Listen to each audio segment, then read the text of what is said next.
we would all get together, have a meeting, go get some paint, and go bombing, and then end up at the show. That's so sick. You know what I'm saying? Killer podcast. KillerKellerOfficial.com.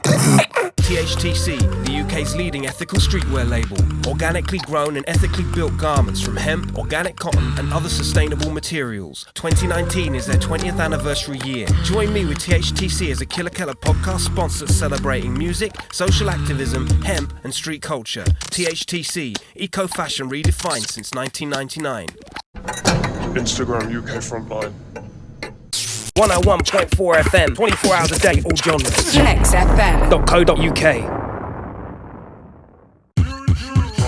Beatbox created. Killer Keller. And we're here to talk about world music and street culture. Killer Keller podcast. 1 2 1 2. Let's have a look. Yeah, good afternoon, ladies and gentlemen. This is Central LA, or as central as you need to be, and boy, I'm sweating like an old people's home in here, because I've just done an amazing studio session, an unannounced studio session with my boys, Roy and Ray. Downset inside the place. How are we, gentlemen? I'm doing good. Very good, thank you. It's some good shit. Thank you so much for having me and being here. Big shout out to Graffiti Kings inside the place. Big shout out to Phil Leeds, man, for hooking this up. My New York people, word. New York people's inside the house. Yeah, hold tight. How are we, boys? What's been going on? I mean, like we're in the Goldilocks, the hub here. We're in the lab. What's been going on in there at the moment? Yeah, this is we're in Granada Hills. Uh-huh. It's 818 territory, San Fernando Valley, North LA, and we wanted to start demoing pre-production, and we got our homie Nick Jet from Terror and Andrew Klein from Strife. They're in there right now working. We're trying to finish up a track, and our homie right here, Killer Kella, came in and dropped some beatbox for the intro, and there's gonna be some pretty cool beats that we're gonna mess with and try to hybrid and put together. But we're in pre-production now for we're just trying to write songs for this upcoming album, number 6 for Downset. Number 6, yeah, bro. 220. It's Crazy. year 220, and Yeah, man. and this is our 5th day here, and we're banging out a couple songs, just idea tracks, and we put them together really quick. And at the end of the day, we come out with 2 songs, and it's been really good. This is our 5th day. We have about 8 tracks, 10 tracks, something like that. We have 3 or 4 with vocals, and this just happened in the last month. And Ray and I just got back together, and we started hanging out again and doing homie things and started talking about music. And then the idea of Downset came out, and this was just an idea that started a couple months ago, and we've already sprung it out this far, and we're just gonna put it together and do album number 6, however long it takes. We got special guys like yourself coming in and dropping things, and dropping whatever you have to offer. I'm gonna have Carl from First Blood play bass for us, and we're gonna have a lot of cool things happening. Bobby Blood's gonna play drums for us, and we have some shows coming up. We're planning on doing this full 100%, and just try to do the best album that we could possibly do. There must be like this real feeling, like when the likes of me that's come from another country roll through on request, wanting to have a chat with you guys, because like we'll get into some deep shit, right? But these guys are like they are the originals. They are the original dudes that have they created the foundations of what became the genre of the Dog Eat Dogs meets the Panteras meets the Rage Against the Machines. I mean, you say Rage Against the Machine, you almost certainly do. Like, there's a close association, particularly at the time. It must be crazy to come full cycle, and you're in this situation, and you get some new energy, some new things, and it just feels like synergy. It feels like so natural that it's happening, right? Yeah, definitely at this point, we're definitely following...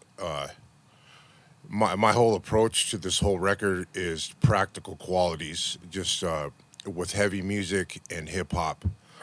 I've been listening to a lot of Slayer, a lot of Hatebreed, and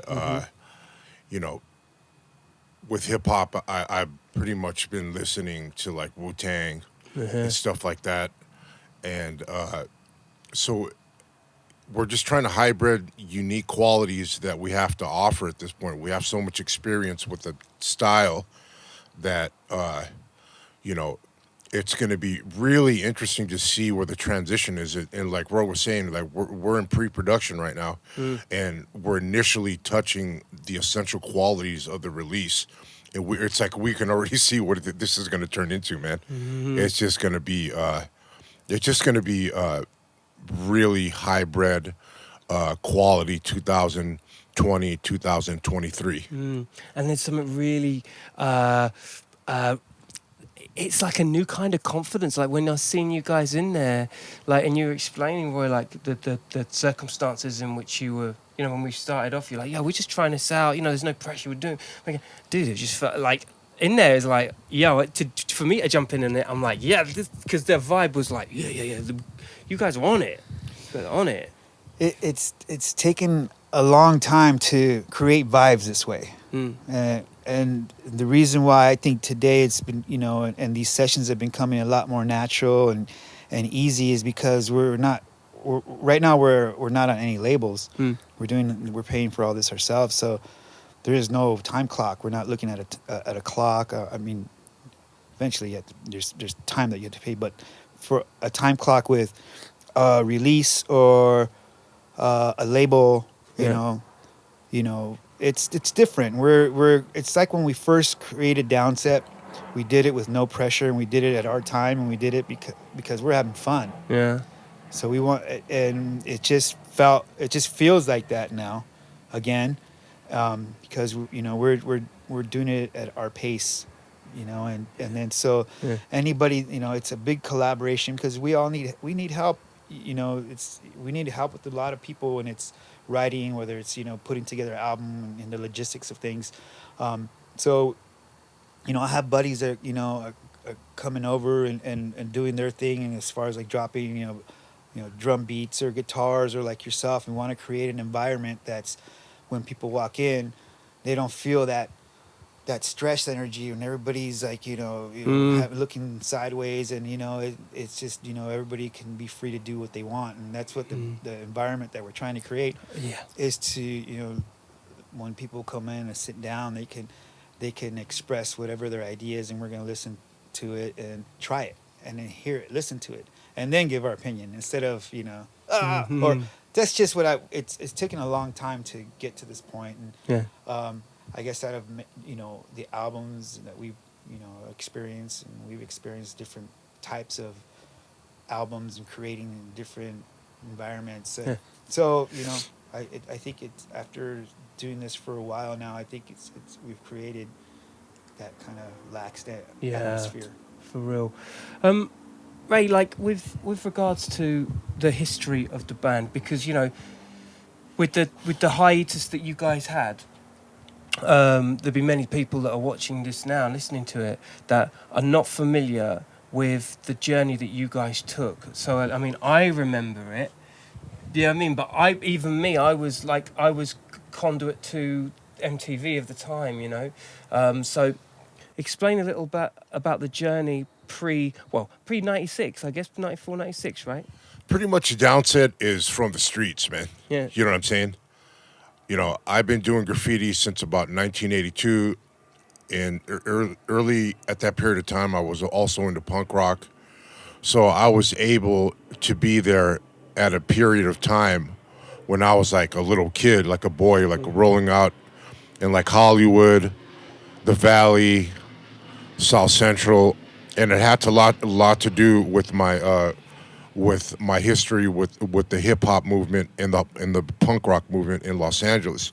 Which is like one and the same. The energy's the same, right? Well, back then it wasn't. Back then it was completely separate. Really? Okay. Yeah, and that to come, I gave the effort. That part of my journey, it was to hybrid, because when you went to a punk show, like my homie Escape from CBS, like when he went to a punk show, there was pretty much like punk rock fools, like maybe a couple of people that were graffiti writer, but they were like punk rock.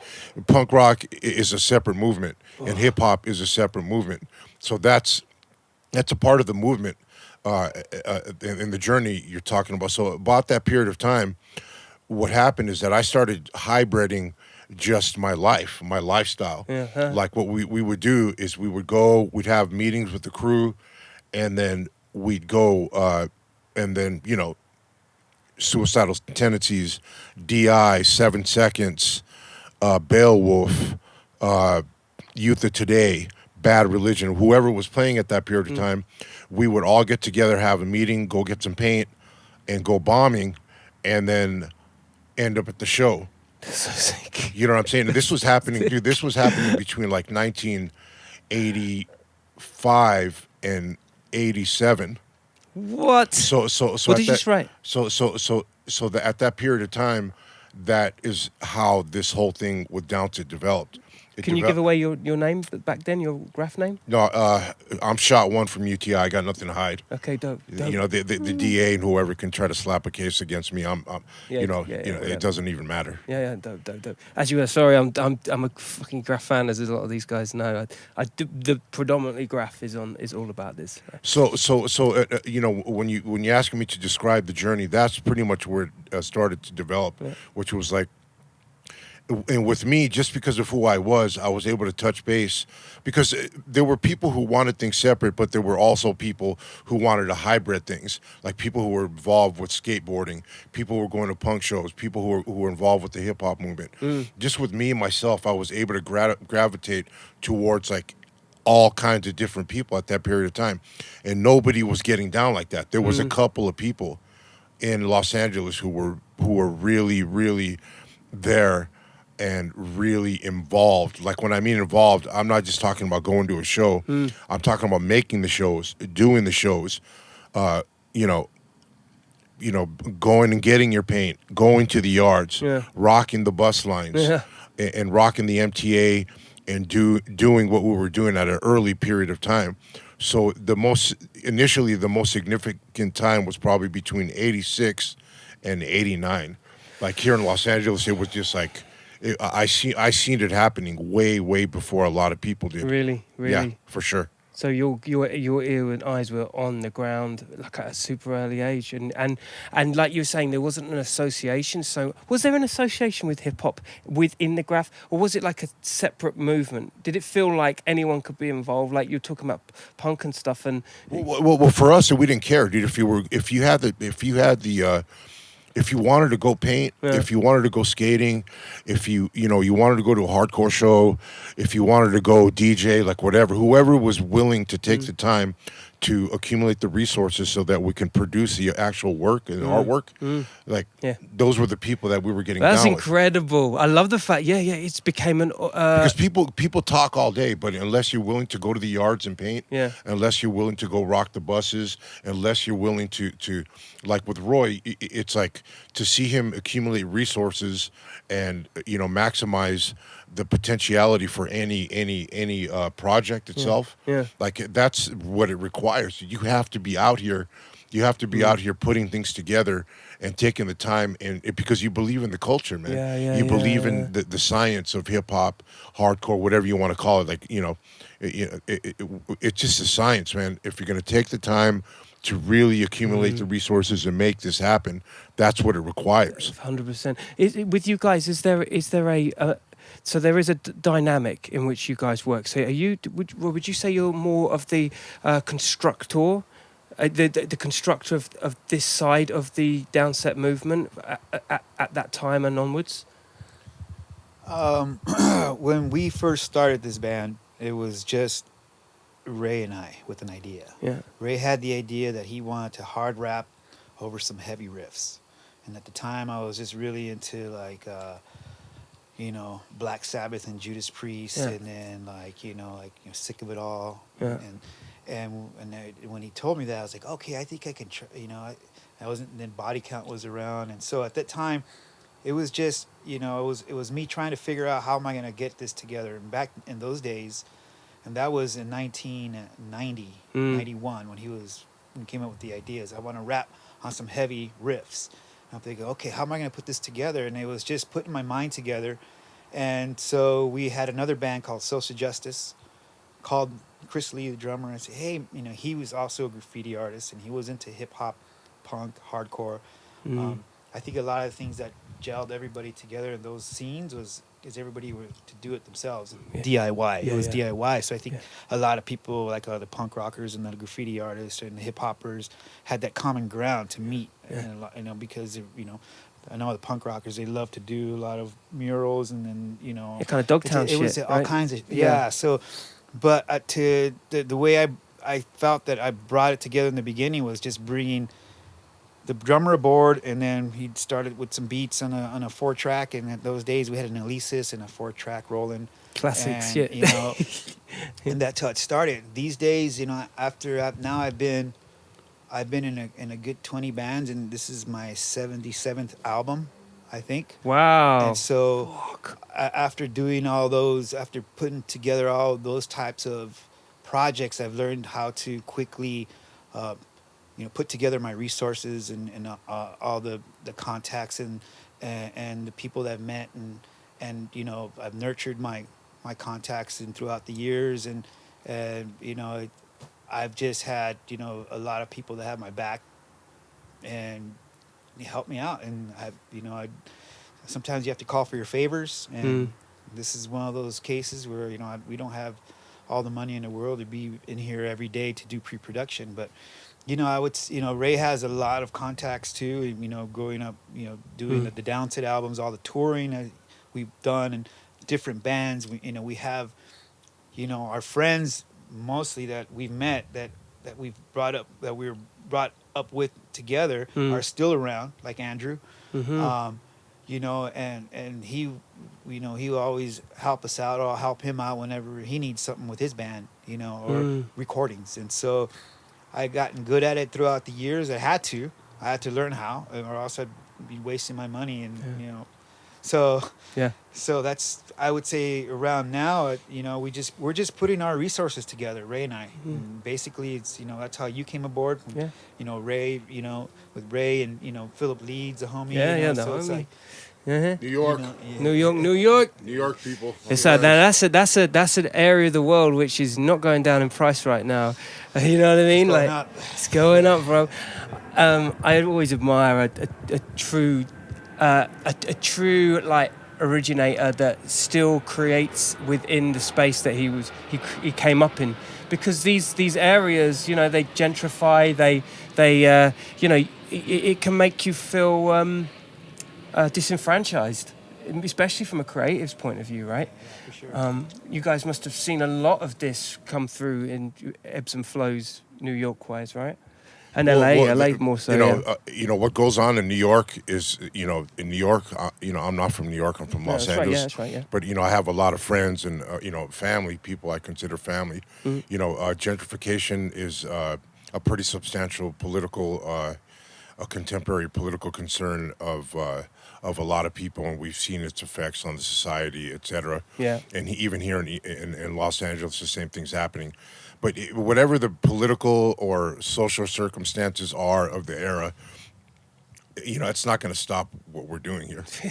So you know, true. Whether billionaires are moving into East LA, you got fucked, or Pacoima, or you know, or wherever, it doesn't matter, dude. We're still going to be kicking science, and we're going to still keep on rocking mics, and you know,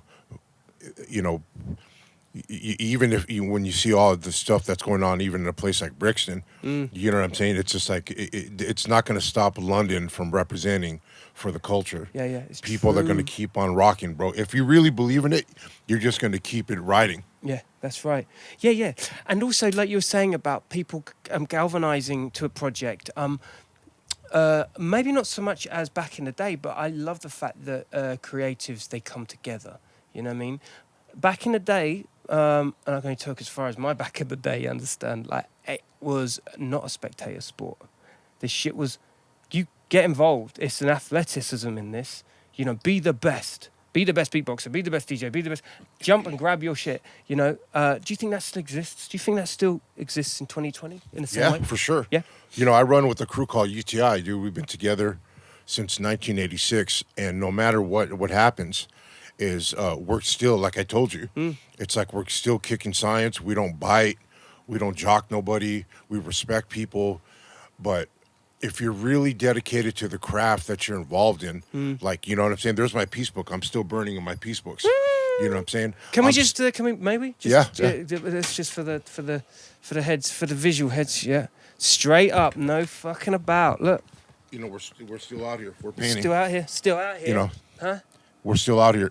Come on. So, you know what you're saying about 2020. 2020 is just another year, man. Yeah. Still reffing. You know what I'm saying? 2020 is just another year, and the thing about hardcore and the thing about hip hop is that in the most remote places in the society, people are still getting down. You know what I'm saying? I've seen a lot of growth in Asia, like Thailand, Crazy. Malaysia, crazy. Indonesia, You and see those the breaking going on in there? yeah, in those areas. So you know what I'm saying? It's like so whether it's 2020 or 2030, it doesn't matter. If you're really dedicated to the culture, it's going to keep, you know, developing, and that's the most important thing. Like my one of my initial qualities writing this record is keeping the Downset signature, but also trying to develop in hybrid, like with the beatbox idea that I had.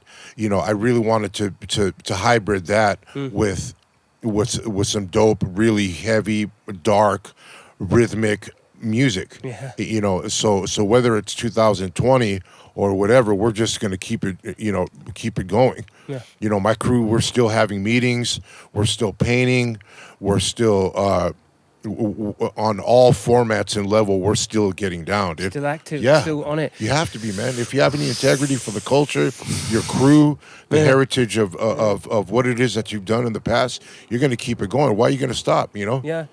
Bro. Because even if you retire, even if you throw in the towel, you know, it's going to keep on going anyways. Yeah, exactly. And you're going to say to yourself, wow, why did I stop? Imagine, you know what I mean? You only know as far as you come until you stop, right? You just got to keep going. But that's the most inspiring shit I think I've heard on Triple already. You know, the fact that plays all these years on. You still... Some people get really caught up, and we'll all we'll all go through this. The whole idea of like idealisms, and after so many years, the expectations of what peers around you have and what you want out of life. It's so charming to hear two people that just have one desire, and that is just to compete and just to be the best in the culture. That shit is so sick. You know what I mean? Thank you, man. Yeah, it's true. Anyway, yeah, I'm just bigging it up now, but yeah, let's go back because right, okay, so era on, right? What happened between that period, between the 94, 96 up till now? Why the disappearance? Why the separation? What went on with Downset? This is a big question, isn't it? This is after Check Your People. There was just a hiatus. I just remember there was, for a little while, there was a hiatus, and then we got back together to do another album, and then things didn't work out for me at the time. Okay. For what was happening, but they went on and did a really good album. It's called it's a Universal, and then there's the next one they did was One Blood. Right. And so they kept on the Downset, you know, tradition and, you know, the saga, you want to call it. And I did other bands, and always been producing other bands and you know, trying other things and you know, some things just come full circle, and this circle was a long one, you know, but we're back here again, and we had an idea of getting together with all the original members of the first album. So Ray and I asked and reached out to them, and they just two of the guys just couldn't do it. They just couldn't do it, and one guy lives really far, and it just some albums guys can't do it, and it doesn't mean that they're not going to be back on the next album, because we're going to always invite the original guys, and if they want to come back, they could jump aboard, you know. So I think in between all those years, there was, you know, it's just, you know, we're like Ray said, we're, we grew up in the East Valley. It's pretty much, in those days it was hard to get any type of financial help for bands, and especially where we came from. And we got, I think it was a combination of luck and what we were doing. We were just really hungry to do something that we love, and caught the attention of a major label. And then once we signed on a major label, and then we signed a publishing deal with another, another major. And so these things, they turn the whole, whatever you're doing, they turn it into a different avenue. And then all of a sudden you have to become a businessman. And so something that we were not really prepared to do, I think, at the time, because we were just, we were just young kids. Yeah, I was going to say, that's an age thing, right? Yeah. And so we learned through those albums, we learned through those years, and we come to terms with certain things, and we're still coming to terms with certain things in the past, and we have to forgive and to move forward and to progress is one thing I think, as a man, that you got to, come to terms with, and know that you can't change, things in the past, and there was a lot of really good things, and there was some not so, but, we can always build for the future, and then come to terms, learn to forgive, and then have empathy and compassion with people's situations, because a lot of it, we didn't know what was going on in our family households while we're going through this. It was a new experience, so we were just learning, and we're still learning in those years. It's just, this is what we were able to spit out. This is what it's become, is what we're able to do. And it's hard to do it, and we take risks and challenges, and we love the challenges, and I love to compete, and I don't necessarily do it with my music. I do the music for myself. I do it for myself. It's a soundtrack to the competition of what you're. Yeah, so I got to make sure I'm happy with my own stuff. If I'm not happy with my own stuff, then I don't know. I don't think it'll reflect on everyone else. Doesn't translate to and that's the last thing you want, right? So if we love it, that's when we want to, So that's where we're doing something that we've always loved right now, and it's vibe. That's what it's come out to, from the years that when we first started this. Yeah. Did you like with punk, and because I find it,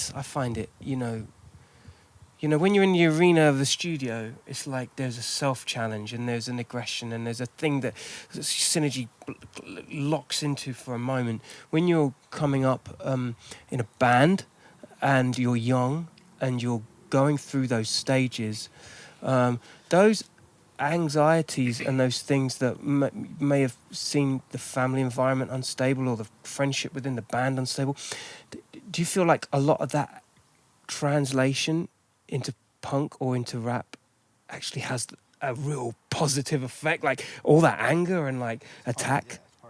It's part of the essence, right? Go ahead. It's music, and being involved with the music industry is just another, quality in human society. So, people are involved with different industries. There's different, scenarios for different businesses, and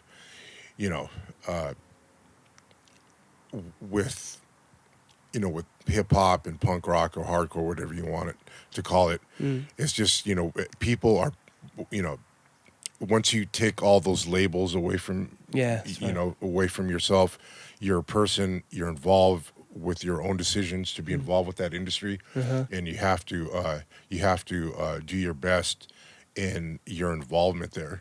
And that's probably the best way I can answer your question, man. If you're there, you're involved in anything, whether you play baseball, whether you're a banker, whether whatever it is that you're doing, just insert the best quality and effort to that, because you're representing yourself. Yeah, that's right. Like attack, isn't it? I gotta wrap it up. Go get it. Yeah. You guys can finish. Yeah, man. You guys finish it.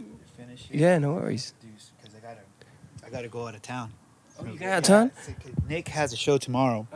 Nick's band, Terror, they're playing in Vegas. So Dope. my girl and I want to get a beat out and, make it, and get there tonight and then go to the show and then come back home and then come back Yeah, at bro, it. you go get So it. I gotta- You go get it. Thank you very much. My pleasure, Roy. Thanks for top the, boy. for the beatboxing and there was some mad skills you got there and Oh, no we problem, can come brother. back anytime and do it again. It'll Let be us a know when you- fucking pleasure. You let us guys know. fucking kick ass, man. If you're outside looking in, make some noise for our kid Roy, all right? Yeah, there it is. There it is. Nice one. Cheers, Roy. We'll shout out cable around about there. It's all low this year, But I mean, yeah. I mean, dude, the contribution between the two of you is pretty uncanny. I really love the fact that you've both come out of another side, and there's just a level of acknowledgement. You guys know what you're doing now. It's just like a different take on what you probably had before, right?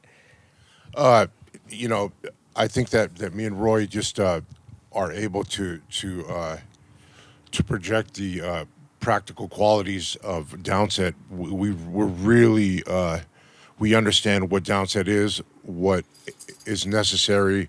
I think every member who's been a member of Downset has had that instinct and that quality. That's what hybriding all the ideas. That is what has created the Downset brand and style. We made our own stuff before a lot of people Grabs hold of it. yeah, Yeah. we're the originators of our own style, that's for sure. Yeah. I mean, when I think of, when I put, like I said earlier, I put the same, but different. It is suicidal. Yeah. And when you said, body count, I was like, yeah, man, and there is a cycle that's happening. I mean, body count's new shit is like fire. You know what I mean? And there just seems to be like this huge empty hole of opportunity, isn't there? Like at the moment, 90s, Yeah, I don't know I'm not really connected to like too much of the contemporary composition of music and whatever's going on these days. I just do my own thing. You know what I'm saying? I'm all about my crew. I'm all about my family. I'm all about Downset, and that's where I'm focused on. I was listening to some Body Count last night. I hadn't heard their material for a while, and I was just like, Ice-T is definitely, he's just dropping it really dope. Yeah, they're coming hard, and the production and here's the other thing as well, like in terms of the production, like taking one step forward into the disciplines that are going on in production, but still trying to retain your sound. So it is like a future forward version.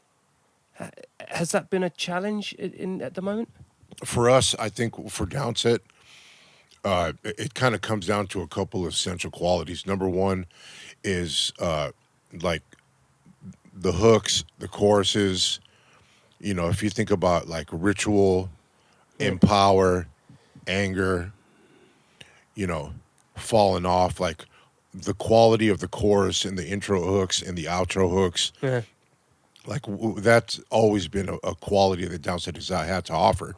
And then, with the guitar sound, that has a lot to do with it too. Like Roy, Eris, and other people that have been involved with the band, they have like I've seen what these guys have developed and done. These guys know their instruments.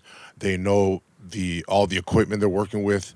These guys have developed a pretty solid Downset sound. So when it comes to like studio work, the guitars and the hybriding of the quality of the music and the choruses and all that, that's what really matters to me. That's where I focus on the most. Yeah, I do feel like a lot of that is missing in modern music today, and I know that makes me sound old, but a lot of even like my younger friends, they will revert back to an 80s and 90s sound, or at least songwriting.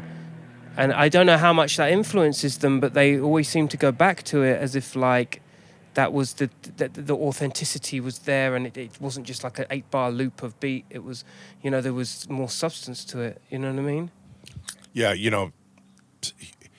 people gravitate to certain eras because of I guess they can appreciate certain qualities in that era. You know, when I think about Marvin Gaye, you know, Martha and the Vandellas, like, you know, it's like Motown. That was my era. That was the stuff that I really grew up on. You know, being a Chicano from Los Angeles, like all the homies from the neighborhood, that's all we listened to. We listened to oldies.